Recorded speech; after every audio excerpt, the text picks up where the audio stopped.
Hey, everybody, welcome back. Today, we are going to have a discussion on our predetermined destiny, of which I think is a fascinating topic. I hope you stay with us to the end.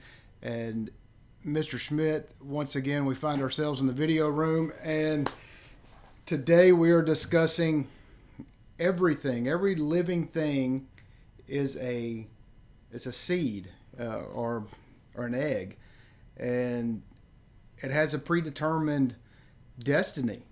Like we were just discussing pre-video, we barely touched on the topic, and what it means to me, and what is actually a fact, is we have a set of blueprints, and all of a sudden, bam, we're human. We can't be anything else. We can't be a giraffe. We can't.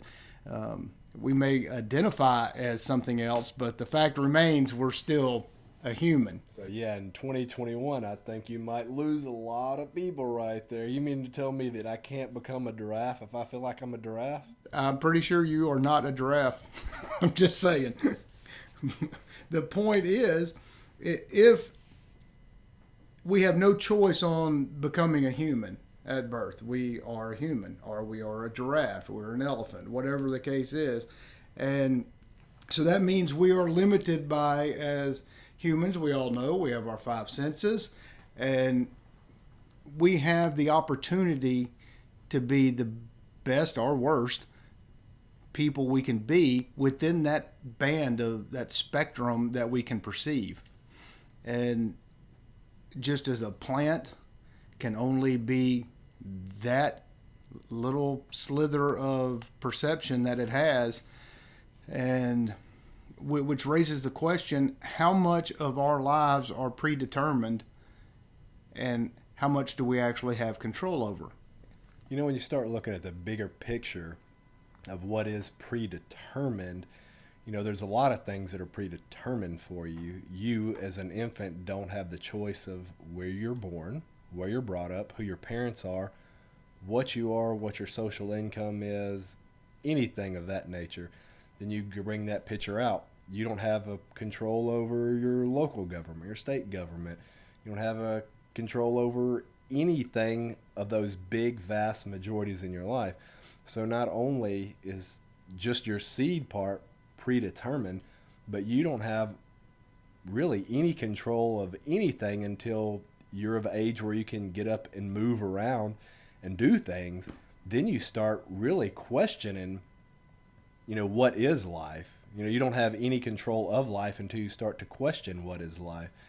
And then, like you said, you're locked into this set of forms that we are human. It fascinates me what we said earlier is, everything has, you can't be a giraffe. When you're a gorilla, you're a gorilla. And I look at some of those things, I'm like, how can a blue whale be so massive? They have the same set of basic characteristics as a human, from a DNA standpoint. We use the same carbon-based life form, but they're, over 100 feet long and several tons, and a large human is 6 foot something and 200 pounds. But we all use the same basic carbon-based life form. So how does that work out that our seed becomes human and theirs becomes a huge mammal that's probably the largest animal that's been on Earth? It goes to everything has it's a predetermined blueprint. Before it is born, there are the fertilized egg. All of a sudden, it knows it's going to grow to this. Barring any sort of external circumstance, it dies or gets eaten or whatever. Same with humans. We cannot control who we are. We are born a male or a female, and we have no control over that. It's pretty fascinating, and there are a lot of religions, as many of you know, that say there is a soul that gets reincarnated over and over, and people do have different tests that they want to live out in the human form, and there's all sorts of esoteric and religious beliefs on all a myriad of all those things. But if you just break it down into simple forms, we're a blueprint. You put water and a little food on it, and all of a sudden it turns into what it's going to be, an orangutan, or in our case, humans with an orangutan mind, probably. Close enough. So you got it begs the question, okay, we have things that we cannot control. We have perceptions of sight, taste, smell, and all of these things that we think we see are all formulated in our mind. So we live in this small band of reality that we have the opportunity to change, because we can perceive things differently. Even though we're programmed to be able to move and breathe and become human, we also have the opportunity to change our mindset. If you're having a bad day, well, you can also take a moment, take a deep breath, say, well, okay, it's not that bad. Maybe I have good health. Maybe you think, oh, it's really hot outside. I have the ability to have air conditioning. You can start to change your own thought process to be positive, or you can allow your mind and emotions to drift off into negative forms. You can allow yourself to have control over who you are. You can, if you have a addictive type personality, and say you drink too much or you're addicted to whatever, well, you have the power within you to change that blueprint, to change your mind, and be whoever it is that you want to be. We're not really changing your blueprint. You're just working within the guidelines that you're given. Yeah, right. Yeah, that's a better way to say it.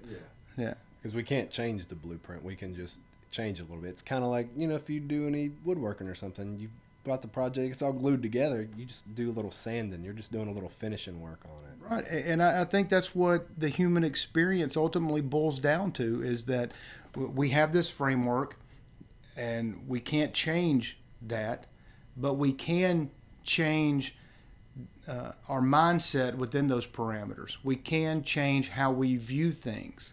We can change how we interact with people.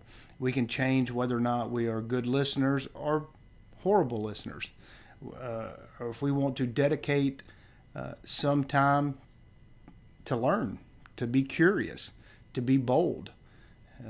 Those are conscious decisions that our blueprint enabled us to have. And I think it is fascinating. It certainly lends itself to think, in my mind, the evolutionary concept. It's so intricate, the blueprints of all things that are living, that it's hard for one to dispel the notion of a grand architect, at least for me. It's a very difficult proposition to think, okay, well, how in the world could there not be a grand architect? And whether or not there's so many atheists too, you still are, no matter what your belief, you still have to be in awe of the fact that we are so intricate. The blueprint is so enormous, and there's so many parts to every life form that is just amazing, and that we have the opportunity, as I believe it was Emerson, to suck the marrow of life. And I think it was Emerson, whatever. We have the opportunity that we should not squander, because we only have this limited span, and we should enjoy it, recognize it, understand that our negativity can be a very harmful force for us, and that if we can be positive and goal-oriented and curious and learn and not take things for granted, that we can have a better experience while we are living out this predetermined blueprint. To hit on the point about negativity, sounds kind of funny to say, is the worst thing that you can be, but I mean, it's really true. I mean, if you're positive, you can lift yourself out of a situation. But if you're negative, it's like a guy with a shovel. You're just going to keep digging. You can't get out of the hole unless you throw away the shovel. So being positive is the only way to fend off any negative emotion. Everybody feels negative at some point. I mean, it's in our basic DNA. It's in our minds that we get happy, we get upset. And there's a lot of other animals on earth that feel those emotions of sadness and happiness to varying different degrees. But we as humans have what I think is the unique, I guess, chance to change our circumstances ourselves. You think of a dog, it has emotions, but it has very limited ways in which it can change its emotions or its even state in life. But as humans, we can change those things. We can choose to be happy, or we can choose to move and go somewhere where we're more happy. Well, inside of our emotional blueprint, we have a wide range of those emotions, and we can determine whether or not it's on social media, whether people are being negative with comments, or whether or not you're in a face-to-face argument. You can choose how the other person is affecting you. You don't have to be in an argument. You don't have to be negative. Well, arguments are good because you can, if you view all arguments from all sides of everything, you can ultimately boil down to the essence of it and try to find some level of truth. Well, that's what we would hope that people would see, but I that's think not how it works. no, it's not how it works. It's not how it works. But we have the choice to engage in thoughtful arguments and respectful arguments and discussion, or to let our emotions run wild and just blow people off. Oh, you're an idiot. I don't believe what whatever, people just, go off on tangents. But Well, it's really easy to call someone an idiot when you don't have anything else to say. When you can't defend a point farther than you're an idiot, you probably don't really need to be having the argument to begin with. yeah, and so ultimately I think it boils down to, we're here, we have this bandwidth of perception, and it is totally up to us how we use it in most cases. And so I think that because we only have this limited span, we have the use of this body, it's imperative that we take care of ourselves, because we are our own temple. Without this, there is nothing. So we have to utilize it, respect our minds, respect our bodies, and engage with the people that have the same type of philosophy in that regard, whether or not we have different belief systems, so we can communicate and be curious and learn from each other to grow and be better people.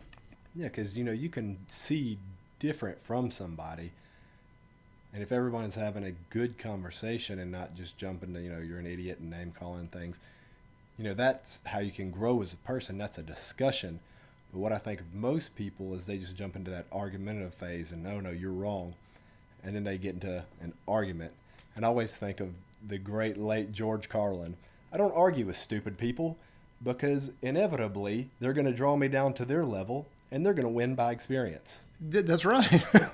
Well, and it boils down to, we are this seed blueprint, and so there is a predetermined destiny to some large degree, and then we also have the ability to alter our destiny along with that. Like it is a building block for us to build upon, and not to wear down and destroy and abuse. That is the main point. So if you have anything to add to that, I sure would enjoy it. Do you have anything, sir? No, I don't have anything extra to add to that, except for I'm kind of thinking when you said your building blocks and how you can change perception. I kind of got this vision of a kid being in a room playing with Legos. Like, these are your blocks, this is all you can have, and this is all you can do. But don't let that disparage you, because there's some people that can do amazing thing with Legos. Or, you could be like me and build like a tower, But, there's some amazing things that people can do with it. So you can have this blueprint and a predetermined destiny, so to speak. But you can work within those parameters and still do great and amazing things. Or, you can build a tower and knock it down. Right. That's exactly right. So thank y'all for joining us for this discussion. If you have anything to add, we'd love to hear it. And we really appreciate all of y'all that stay with us and watch our other videos on a whole variety of topics, and also our ongoing delve into the Bible that is on a book-by-book basis. And until next time, be bold, be curious, and be true to yourself. We'll see you next time. Have a good day.